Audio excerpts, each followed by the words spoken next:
எங்கள் ஊர் பூங்குளத்து கோயிலில் இன்றைக்கி எங்கள் ஊருக்காரவங்க கன்னிப்பூசை கொடுத்தாங்க. ஐயப்பனுக்கு மாலை போட்டிருக்காங்க, அன்னதானம் போட்டாங்க. அதனால் அன்னதானம் போட்டதில் இன்றைக்கி நாங்கள் சாப்பிட போக முடியல அன்னதானம்.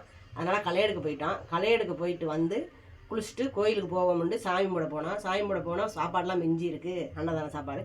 அதனால் வந்து எல்லோரும் சாப்பாடு கூட்டு இதெல்லாம் இருக்குது எடுத்துகிட்டு போங்கன்னு சொன்னாங்க. அது எடுத்துகிட்டு போயிருக்கோம். அது என்னென்ன சாப்பாடுன்னு பார்க்கலாம் வாங்க. சாப்பாடு வெள்ளை சாப்பாடு,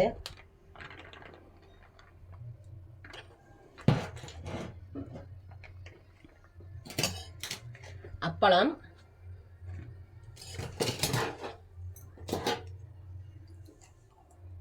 பட்டாணி கூட்டு,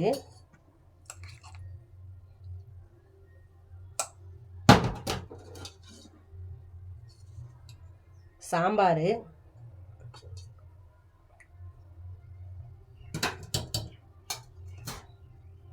பாயாசம் இருக்குது, சாப்பிட்ட முன்னாடி ஊற்றிக்கலாம். ரசம் இருக்குது, அதையும் சாப்பிட்ட முன்னாடி ஊற்றிக்கலாம். ஆனால் கூட்டுலாம் நிறையா வச்சுருந்தாங்க. ஆனால் என்னென்ன கூட்டுன்னு தெரியல. ஆனால் நாங்கள் போனப்போ முட்டைக்கோஸ் கூட்டு இதெல்லாம் இருந்துச்சு. அதனால் பாத்திரம் எல்லாம் எடுத்துகிட்டு வரதுக்கு, அதனால் நான் எடுத்துகிட்டு வரல. மித்த இந்த சாப்பாடெல்லாம் இதெல்லாம் எடுத்து வந்த சாப்பாடுகள்லாம் இருக்குது. வாங்க சாப்பிடலாம் ஒரு வேலை.